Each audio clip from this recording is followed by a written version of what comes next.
Hi, my name is John, N3LUD, and today I want to show you my PowerBox that I built. It's a project that I built to provide power to the Shack in the Box that I have on an earlier video. Just to show you the size comparison between this and the Shack in the Box project, I have it sitting on the bench here next to the Shack in the Box. The construction techniques I used to build this box are similar to the ones that I used to build the Shack in the Box. I did use 1/2-inch birch plywood. I'm going to show you photos after the video of the construction process. The one thing that I did want to point out, I did try using a stronger adhesive on this box that was a Loctite, and it was rated at 300. It was a little less forgiving. I wanted to point that out because I probably, if I do this again, I will use 100 because it's not as sticky, and once you put it on or spray it on, you could move it a little bit. The 300 was a little less forgiving. I'm going to start by taking the lid off. I have one latch in the front, and I have hinges that'll pop off. I did the same thing with this lid that I did with the other one. In case I want to store some manuals or documentation, I left a little bit of room here. The purpose of this box was to provide power to the Shack in the Box. The Shack in the Box primarily is in my radio shack, which is the location of my radio equipment, my radio gear. I did want to be able to provide power using this box full time. The heart of this power box is a Samlex power supply / charger that I bought at Ham Radio Outlet. It's rated at 30 amps, 12 volts DC at 30 amps. It'll keep the batteries charged. It'll act as a power supply and keep the radio equipment powered. And then if I lose power, the batteries will kick in. I also could disconnect it and take it with me to use for public service events, or if I need to leave my home location. The heart of this, and you'll see this up close here in a minute, I have two 35 amp hour AGM sealed lead acid batteries. They're wired in parallel. I also have some PowerPole connections. I have some DC outlets here that you'll see up close here in a second. One for just a regular cigarette lighter type adapter, and the other one for USB charging. Okay, here's a top view of the power box.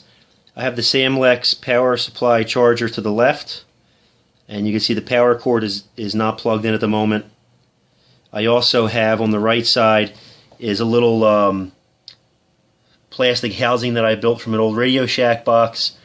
I have two PowerPole bulkhead connectors. I have a 12 volt DC plug here to the left. And on the right, or excuse me, to the left side, I have one that'll charge USB devices. Above that, I have a little power meter that I bought from Ham Radio Outlet. Power goes from the battery bank through that to a rig runner, which you're going to see here in a minute. I'm going to pull this all off. This is actually sitting on a piece of 1/2-inch plywood that I sprayed black. The batteries sit underneath. And again, the Samlex charger is sitting above the batteries on a piece of 1/4-inch plywood. I'm going to put this back up on my bench because I want to point out a couple of things here that you'll see more detail of in just a minute. Okay, I wanted to point out that the two screws that you see in the box there at the bottom. So the plastic corner pieces on the bottom of the box, and you'll see screws there with finished washers. I have those screws on either side of the box. Those screws are holding in a wooden rack that both batteries are sitting inside of. I did that because I want to be able to, in the future, have the ability to change maybe the battery sizes, or the dimensions of the batteries might change, and that allows me to unscrew those, pull that rack out, and then reconfigure it. If I would have glued or nailed or screwed that rack in place and then covered it with the carpeting, that would have been much more difficult to do. What I am going to do now is I'm going to pull the power supply off, and I'm going to pull the console here off with the power connections and show you what that looks like. Okay, here's a shot of the inside of the box with the power supply charger removed, and the wood here off to the side removed as well. So just to show you what this looks like, I have these two batteries wired in parallel. You can see the red wire and the black wire, that's 6-gauge wire. They're 35 amp hour batteries, so wired in parallel, that gives me a total of 70 amp hours. I purchased these batteries at the same time, so I know they're identical. They're rated the same manufacturer and everything like that. I followed the wiring diagram that came with the Samlex power supply. I set the dip switches accordingly, and I have the positive lead wired to the terminal on this battery, and I have the negative side that's coming off the power supply wired to the terminal on this battery. That was the diagram that came with the documentation of the Samlex power supply, and that's what I followed. I have the wiring here coming off the positive and negative terminal, and then going through the connections here on this side. It goes through the to this PowerPole connection to one side of the meter that I have. The other side of the meter goes to the 40 amp supply at the rig runner that I have at the bottom. The rig runner that I chose fits in the box.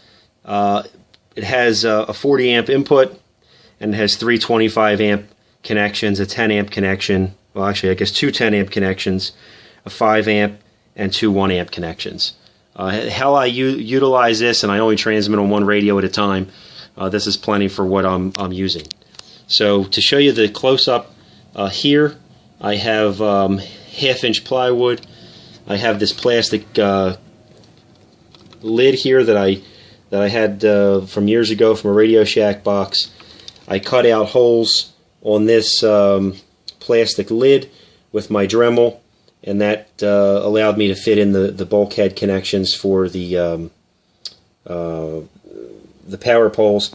I got those also at Ham Radio Outlet, and the two DC connections here I ordered off of Amazon. I'll put links in that. And then above that here, you can see I have the meter. I did put holes here so I could push up the power pole connections through here, and I could easily disconnect this if I wish. If I'm transporting it, and I don't want to. Not that the meter plugged in is going to draw much battery, but that's what I decided to do. If you see in here, it's kind of difficult to see in this shot because it's all painted black. But next to the battery here is part of this rack, and you could also see part of the edge here, just barely. You'll see it better in pictures. And again, that rack is screwed in place with the screws here in the front, and that's on either side of the box. That will allow me to reconfigure this if I want in the future. Okay, to get started, I started by building a rectangular plywood box. I did this for both the Shack in the Box as well as the PowerBox projects. They're just different sizes in terms of the box size as well as the thickness of plywood. I then marked the lid that needed to be cut, which ensures the best way to create a lid that matches the box size opening perfectly. On each side of the box, I marked and cut out the locations for the side recessed handles. I then put an additional piece of half-inch plywood behind the opening to allow for additional material to screw into. Next, I sprayed the inside of the box black. Next, I positioned the batteries in the center of the box and needed to find a way to hold them in place. To accomplish this, I fabricated a frame from 1x3 pine.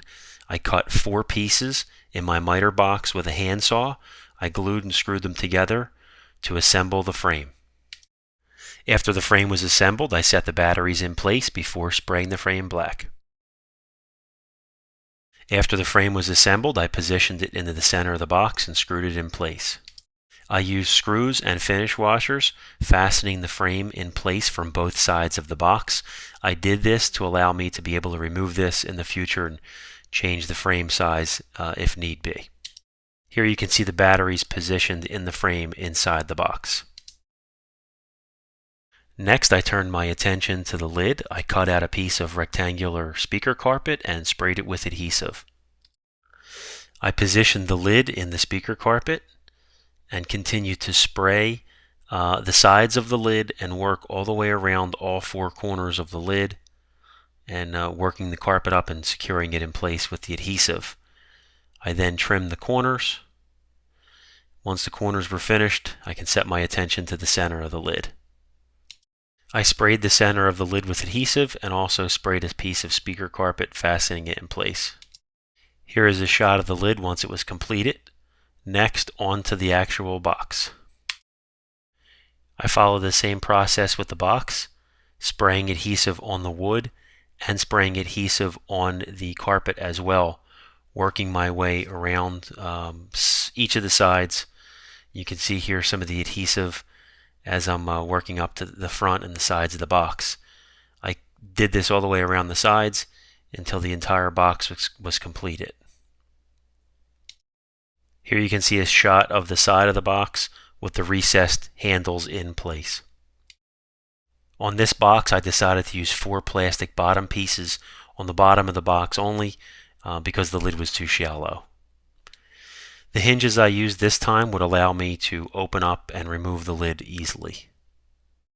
Here's a shot of the back of the box showing the hinges, the corner pieces, as well as the screws holding the battery rack in place.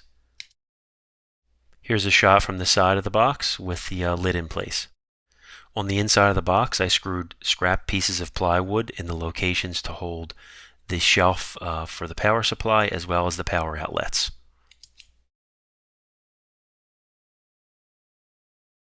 Here's the rig runner that's going to be positioned next to the batteries. Here's the panel that I made from an old Radio Shack box to hold the power outlets. Here's the rear of the outlets where I'm starting to do the wiring for both the round connections as well as the rear of the power poles. Here I was test fitting the panel where it would be screwed in place. Opposite the panel would be where the power supply / charger would fit on its shelf. Here's a shot of the rig runner in place next to the battery bank and more wire connections coming off of that. Sitting above the power outlets is a little watt meter power analyzer that's wired between the battery bank and the input of the rig runner. Thank you very much for watching and stay tuned for upcoming projects.